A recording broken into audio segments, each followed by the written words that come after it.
بحبنا للدعوة. Bismillahirrahmanirrahim. Assalamualaikum warahmatullahi wabarakatuh. Alhamdulillahi rabbil alamin. Wassalatu wassalamu ala sayyidil mursalin Nabiyyina Muhammad wa ala alihi wa ashabihi ajma'in, amma ba'd. Bapak-bapak, ibu-ibu, kaum muslimin dan kaum muslimat yang dirahmati oleh Allah Subhanahu wa taala. Alhamdulillah, pada sore hari ini kita berjumpa kembali dalam rangka untuk saling menasihati atas dasar ketakwaan, menasihati atas dasar keimanan dan kesalehan kepada Allah Subhanahu wa taala. Materi kita pada sore hari ini adalah berkisah terkait dengan kesabaran. Tentunya kita mengetahui bersama bahwa dalam kehidupan ini kita akan mendapatkan banyak keadaan-keadaan. Terkadang kita mendapatkan kenikmatan dari Allah Subhanahu wa taala, tapi tidak jarang juga kita mendapatkan musibah, mendapatkan ujian dari Allah Subhanahu wa taala. Terkadang kita mendapatkan kesehatan, namun juga datang kepada kita kadangkala rasa sakit. Kita diuji dengan penyakit-penyakit oleh Allah Subhanahu wa taala. Kita menderita dengan penyakit-penyakit tertentu dan lain sebagainya. Terkadang kita diuji dengan luasnya rezeki oleh Allah Subhanahu wa taala. Diberikan bergelimang dengan harta. Dipenuhi harta-harta kita dan pundi-pundi kita. Punya rumah yang besar dan lain sebagainya. Namun terkadang keadaan itu berbalik. Kita diuji oleh Allah Subhanahu wa taala dengan kebangkrutan, dengan sempitnya rezeki dan lain sebagainya. Dan pada hari ini tentunya kita tahu bahwa kita diuji dengan beberapa hal secara nasional. Kenaikan BBM misalnya tentunya akan berimplikasi kepada kenaikan bahan-bahan pokok, kenaikan transportasi, kemudian lapangan pekerjaan menyempit, dan juga semakin banyak orang yang gelisah. Keamanan juga berkurang dikarenakan banyak kejahatan-kejahatan yang terjadi disebabkan karena ketimpangan ekonomi dan sosial. Maka ini merupakan bentuk ujian yang datang dari Allah Subhanahu wa taala. Semua keadaan ini, ikhwan dan akhwat, kaum muslimin dan kaum muslimat yang dirahmati oleh Allah Subhanahu wa taala, tujuannya adalah menguji keimanan seorang hamba kepada Allah Subhanahu wa taala. Apakah keimanannya tebal, keimanannya jujur dan benar, ataukah keimanannya dusta, hanya hiasan lisan belaka. Hal ini sebagaimana firman Allah Subhanahu wa taala dalam Al-Qur'an. Ahasiban nasu ayyutraku amanna wa hum la yuftanun? Apakah mereka menyangka bahwa mereka mengucapkan kalimat saya beriman kepada Allah Subhanahu wa taala dan mereka tidak diuji oleh Allah Subhanahu wa taala? Ini merupakan ucapan dari Allah Subhanahu wa taala yang mana menceritakan kepada kita bahwa keimanan kita itu akan teruji manakala kita telah diuji oleh Allah Subhanahu wa taala. Dan di antara bentuk ujian yang Allah berikan kepada kita adalah memberikan kepada kita ujian-ujian, memberikan kepada kita cobaan-cobaan, sehingga dengan ujian dan cobaan itu maka kita akan menjadi hamba yang beriman secara jujur kepada Allah Subhanahu wa taala. Ikhwan dan akhwat kaum muslimin dan kaum muslimat yang dirahmati oleh Allah Subhanahu wa taala. Salah satu di antara keindahan agama Islam yang kita perlu ini adalah memberikan pada setiap tempat, pada setiap keadaan solusi dan ibadah-ibadahnya. Jadi agama Islam adalah agama yang kaya dengan ibadah. Ada laksaan ibadah dalam agama ini. Ketika Allah Subhanahu wa taala memberikan kepada kita kenikmatan, kita bergelimang dengan kenikmatan, bergelimang dengan harta, bergelimang dengan kemudahan-kemudahan, memiliki rumah yang bagus dan lain sebagainya, maka ibadah yang diberikan kepada kita, yang ditekankan kepada kita adalah bersyukur kepada Allah Subhanahu wa taala.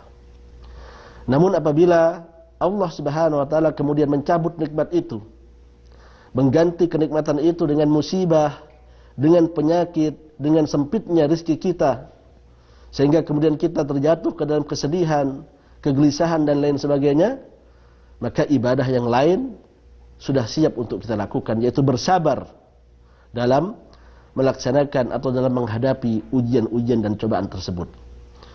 Ketika dalam keadaan kita berperang, dalam keadaan tidak aman dan stabil, maka terkadang Allah Subhanahu wa taala memberikan kepada kita ibadah yang lain, berkorban dengan harta kita, berkorban dengan jiwa kita untuk berjihad mempertahankan diri dan mempertahankan agama kita dari rongrongan musuh-musuh Islam, dan masih banyak ibadah-ibadah yang lain yang disyariatkan oleh agama ini sesuai dengan kondisi dan keadaan dari seseorang. Ketika kita diuji oleh Allah Subhanahu wa taala dengan cobaan-cobaan, dengan musibah-musibah, dengan penyakit-penyakit tertentu, maka tentunya kita tahu bahwa ibadah yang Allah Subhanahu wa taala inginkan dari kita adalah bersabar. Hal ini sebagaimana sabda Rasulullah sallallahu alaihi wasallam, "Ajaban li amril mu'min, inna amrahu kulluhu lahu khair." Sungguh ajaib urusan orang-orang mukmin. Sesungguhnya semua urusan mereka itu adalah urusan baik. Walaysa dzalika illa lil mu'min. Dan hal ini tidak terjadi kecuali bagi seorang mukmin yang beriman kepada Allah Subhanahu wa taala. In asabathu sarra, kalau mereka mendapatkan kebahagiaan berupa datangnya rizki kepada mereka, luasnya harta yang mereka miliki, diberikan kenikmatan oleh Allah Subhanahu wa taala, syakar. Maka mereka bersyukur kepada Allah Subhanahu wa taala. Wa kana dzalika khairul lahu. Maka itu merupakan hal yang baik bagi dia, karena kesyukuran itu adalah ibadah kepada Allah Subhanahu wa taala, dan kesyukuran itu bisa menjadikan kita mendapatkan tambahan-tambahan rizki dari Allah Subhanahu wa taala, menjadikan rizki itu langgeng dan bertambah sebagaimana janji dari Allah Subhanahu wa taala. Wa in asabathu darra, tapi ketika seorang mukmin itu mendapatkan musibah, mendapatkan ujian, baik ujian pada hartanya, ujian pada keluarganya, ujian pada badannya dengan penyakit, sabar, maka dia kemudian bersabar kepada Allah Subhanahu wa taala.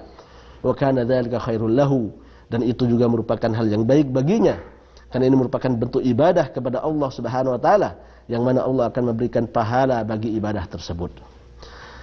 Jamaah yang dirahmati oleh Allah Subhanahu wa taala, maka kita tahu bahwa apabila kita mendapatkan banyak musibah, diuji oleh Allah Subhanahu wa taala pada harta kita, pada keluarga kita, dan dalam kehidupan kita, maka solusi yang Allah berikan kepada kita adalah berhias dengan kesabaran. Sebab dengan kesabaran itu kita akan lebih survive dalam menghadapi musibah-musibah, menghadapi ujian-ujian yang datang dari Allah Subhanahu wa taala.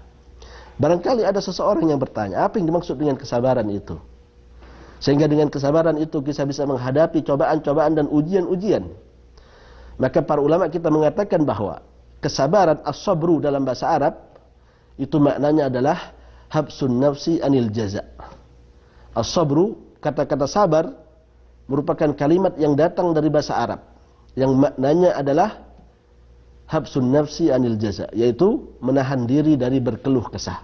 Jadi orang yang bersabar tidak berkeluh kesah, tidak mengucapkan kalimat-kalimat yang buruk, tidak meratap dengan apa-apa yang datang kepadanya, dan tentunya lagi ada yang lebih besar lagi, yaitu tidak melakukan hal-hal yang diharamkan oleh Allah Subhanahu wa taala. Adapun makna secara istilah yang disebutkan oleh para ulama kita, di antaranya adalah disebutkan oleh Ibnul Qayyim Al-Jauziyah dalam sebuah buku beliau mengatakan bahwa yang dimaksud dengan kesabaran itu adalah habsun nafsi an maharimillah, yaitu menahan diri kita untuk tidak melakukan hal-hal yang diharamkan oleh Allah Subhanahu wa taala.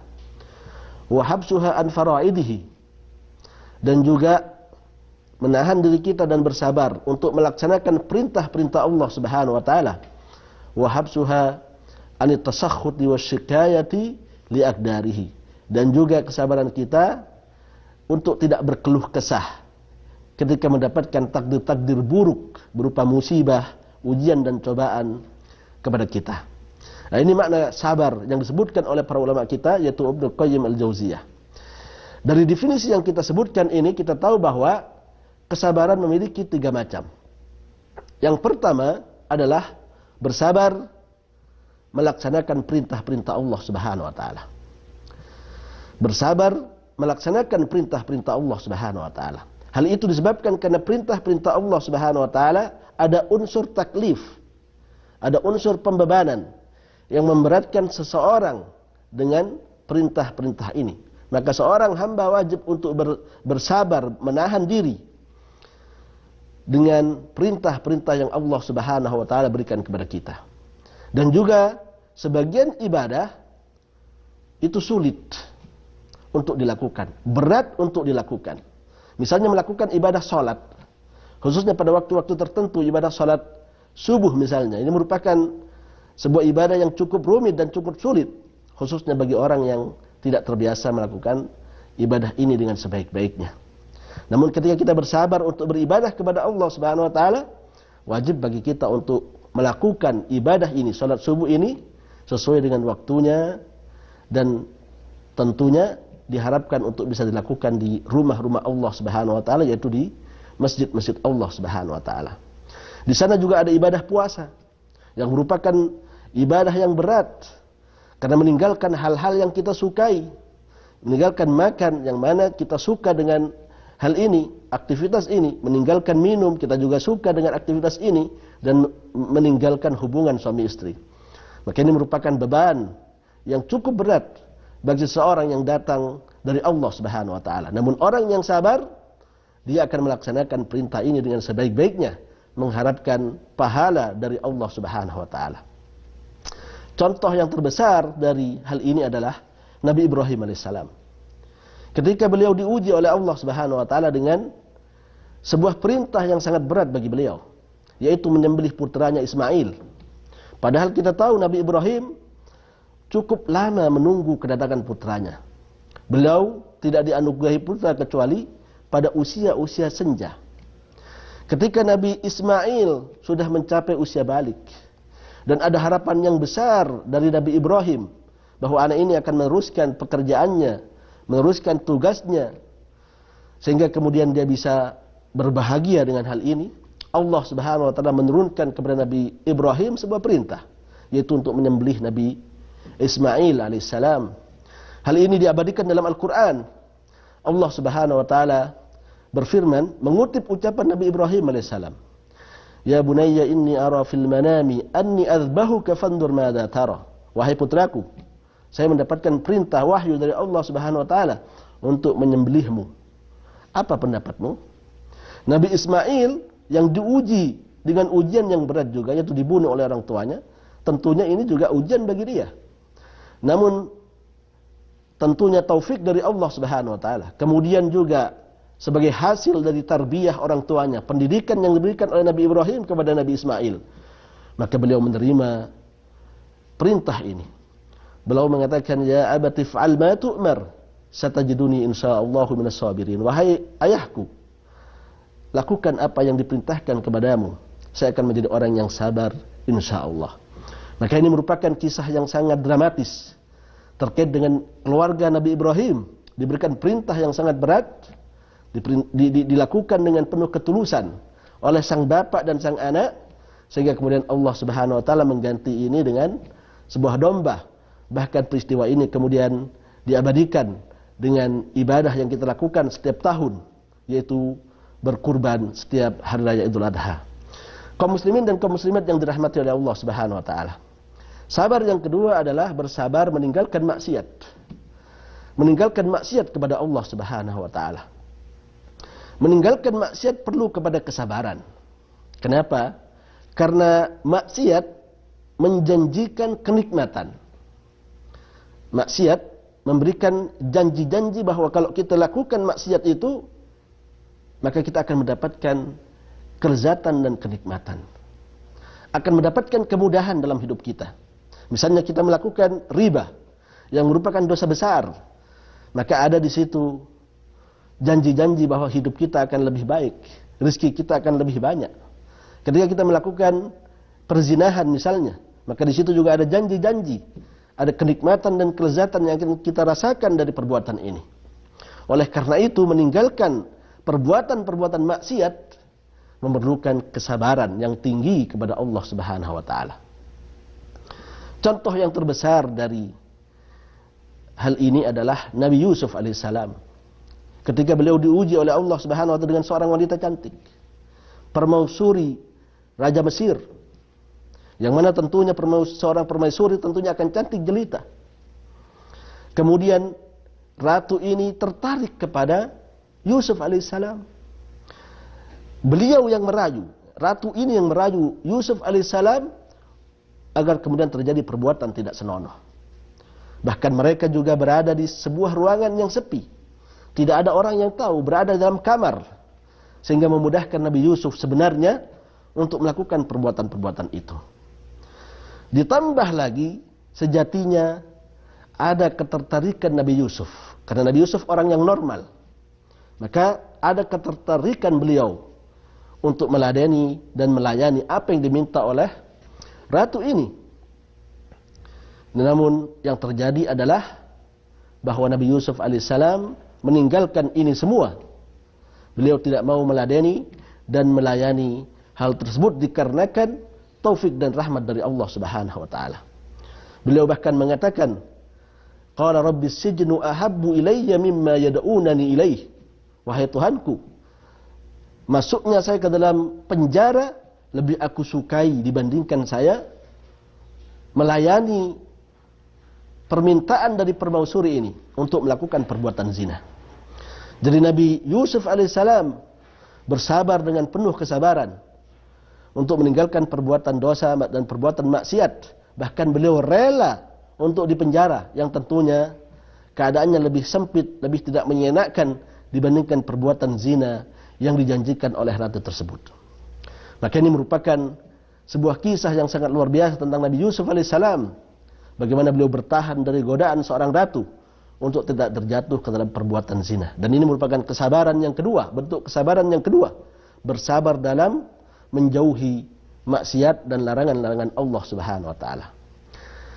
Kesabaran yang ketiga adalah bersabar dari takdir buruk yang datang kepada kita. Tentunya datang kepada kita musibah. Datang kepada kita cobaan-cobaan dan ujian, baik pada harta kita, pada keluarga kita, pada badan kita, ataupun dalam keadaan kita. Maka ini perlu untuk kita sikapi dengan kesabaran. Bersabar kepada Allah Subhanahu wa taala dengan takdir ini.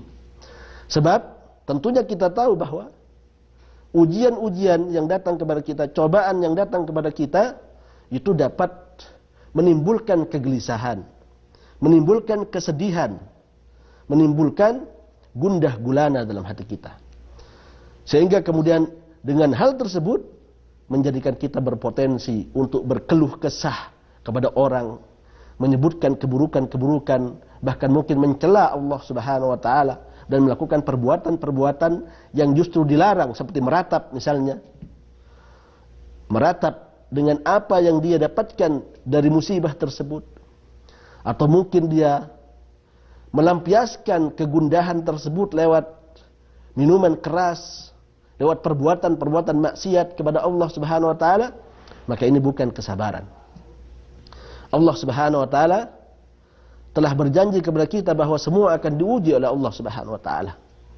Wala nabluwannakum bi syai'in minal khaufi wal ju'i wa naqsin minal amwali wal anfusi wath thamarat wa basyiris sabirin. Niscaya, kata Allah Subhanahu wa taala, niscaya kalian akan diuji, akan kami uji dengan ujian-ujian berupa ketakutan, kegelisahan, kesedihan, kurangnya harta, kurangnya buah-buahan. Dan tentunya ini harus dihadapi dengan kesabaran kepada Allah Subhanahu wa taala. Seorang nabi yang diuji dengan ujian seperti ini adalah Nabi Ayyub alaihissalam. Diuji oleh Allah Subhanahu wa taala bertahun-tahun pada hartanya, ya, hartanya habis. Padahal beliau adalah orang yang kaya pada waktu itu. Rumahnya juga habis, padahal beliau adalah orang yang memiliki rumah yang megah pada waktu itu. Keluarganya habis, anaknya meninggal. Padahal beliau banyak anaknya. Jadi beliau diuji oleh Allah Subhanahu dengan ujian itu lewat setan yang mengujinya. Kemudian setelah itu diuji dengan ujian yang lain, yaitu badan beliau diberikan penyakit oleh Allah Subhanahu wa taala. Penyakit yang menjijikkan sehingga kemudian beliau dijauhi oleh masyarakatnya. Beliau diboikot karena penyakit ini khawatir menular kepada mereka. Ya. Ada yang mengatakan penyakitnya adalah penyakit kusta. Tidak ada dalam tubuhnya kecuali ada penyakit ini, kecuali lisan dan hatinya, kata para ulama kita.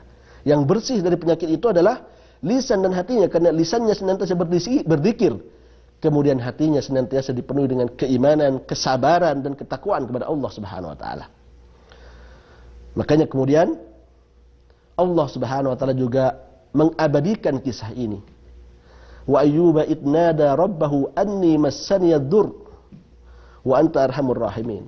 Dan Nabi Ayyub ketika beliau memanggil Allah Subhanahu wa taala bahwa aku terkena musibah wahai Tuhanku dan Engkau adalah zat yang maha pengasih, maka kemudian Allah Subhanahu wa taala menghilangkan itu semua. Jadi kesabaran beliau yang luar biasa, puluhan tahun mendapatkan ujian ini, kemudian ditambah tadarruk beliau, zikir beliau dan doa beliau, menjadikan Allah Subhanahu wa taala memberikan rahmatnya dan kasih sayangnya dan menjadikan beliau kembali sehat, kembali kaya, mendapatkan keluarganya dan lain sebagainya. Ini adalah buah kesabaran yang sangat luar biasa.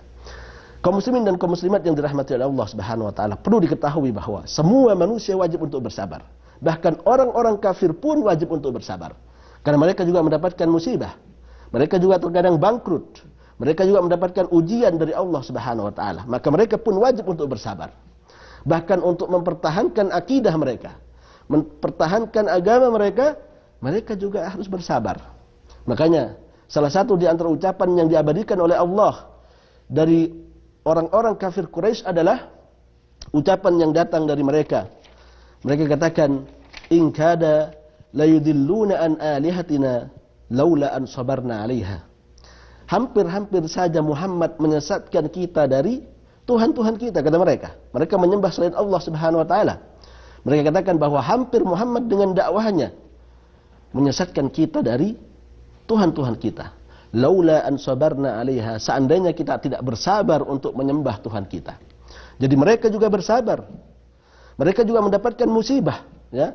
In takunu ta'lamuna fa innahum ya'lamuna kama ta'lamun wa tarjuna minallahi ma la tarjun. Katanya, kalian wahai orang-orang yang beriman, kalau merasa sakit, merasa sedih, maka mereka juga sama orang-orang kafir. Mereka juga merasa sakit, merasa sedih. Tetapi ada satu yang berbeda. Wa tarjuna minallahi ma la tarjun. Kalian punya harapan, bisa berharap kepada Allah Subhanahu wa taala, sedangkan mereka tidak bisa berharap karena mereka berbuat syirik kepada Allah Subhanahu wa taala. Oleh karena itu, Allah Subhanahu wa taala memuji sifat kesabaran orang-orang musyrik ini. Allah berfirman dalam surah Al-Baqarah, "Ulaika alladziina istarawul dalalata bil huda." Mereka adalah orang-orang yang membeli kesesatan dengan hidayah. Wal adzaba bil maghfirah, membeli azab Allah dengan ampunan Allah Subhanahu wa taala. Allah mengatakan, "Fama asbarahum 'alan nar." Alangkah bersabarnya mereka untuk masuk ke dalam neraka Allah Subhanahu wa taala. Orang-orang kafir yang kita tahu, kita yakini bahwasannya mereka dengan yang mereka miliki, ya, agama mereka, keyakinan mereka, muaranya adalah neraka Allah Subhanahu wa taala, dan mereka bersabar untuk masuk ke dalam neraka itu sebagaimana dikabarkan oleh Allah Subhanahu wa taala, maka tentu layak bagi kita untuk lebih bersabar. Karena muara akhir dari kesabaran kita adalah surga Allah Subhanahu wa taala. Hal ini sebagaimana firman Allah Subhanahu wa taala, "Ulaika yujzauna al-ghurfata bima sabaru wa yulqauna fiha tahiyatan wa salama khalidina fiha hasunat mustaqarra wa muqama." Mereka akan diberikan balasan oleh Allah Subhanahu wa taala tempat-tempat di surga yang tinggi. Wa yulqauna fiha tahiyatan wa salama, dan mereka akan mendapatkan ucapan selamat, ya, dari malaikat-malaikat dan penduduk-penduduk yang ada di situ. Khalidina fiha, mereka akan hidup di situ selama-lamanya. Hasunat mustaqarra wa muqama, dan itu merupakan tempat kediaman yang paling enak dan juga paling lezat, kata Allah Subhanahu wa taala. Dan Allah juga berjanji bagi orang-orang yang beriman, yang bersabar dengan kesabaran yang besar, innama yuwaffas sabiruna ajrahum bighairi hisab, bahwa orang-orang yang bersabar akan diberikan pahala tanpa dihitung, pahala yang sangat banyak yang tidak bisa dihitung oleh kita. Ini merupakan janji dari Allah Subhanahu wa taala. Maka sangat layak bagi kita untuk bersabar. Bersabar dalam melakukan ketaatan kepada Allah Subhanahu wa taala, bersabar dalam menjauhi maksiat Allah Subhanahu wa taala, dan bersabar ketika menghadapi ujian dan cobaan, musibah yang datang dari Allah Subhanahu wa taala. Namun kesabaran itu bukan hanya dengan lisan saja, hanya menjadi penghias bibir saja. Kesabaran itu adalah dengan lisan kita, dengan hati, dan juga dengan anggota tubuh kita. Lisan kita tidak berkeluh kesah dengan apa yang datang kepada kita, tidak meratap dengan ujian dan cobaan yang datang kepada kita. Hati kita ridho dan rela dengan apa-apa yang Allah berikan kepada kita, dan anggota tubuh kita kemudian tunduk dan patuh kepada Allah Subhanahu wa taala, melaksanakan perintah-perintah Allah dan juga menjauhi larangan-larangannya. Kaum muslimin dan kaum muslimat yang dirahmati oleh Allah Subhanahu wa taala, inilah yang bisa kami sampaikan pada sore hari ini. Semoga memberikan manfaat kepada kita semuanya. Tetap bersabar dalam keadaan bagaimanapun juga, karena akhir dari kesabaran adalah buah yang sangat manis, surga dari Allah Subhanahu wa taala. Subhanakallahumma bihamdik, asyhadu an la ilaha illa anta, astaghfiruka wa atubu ilaik. Assalamualaikum warahmatullahi wabarakatuh.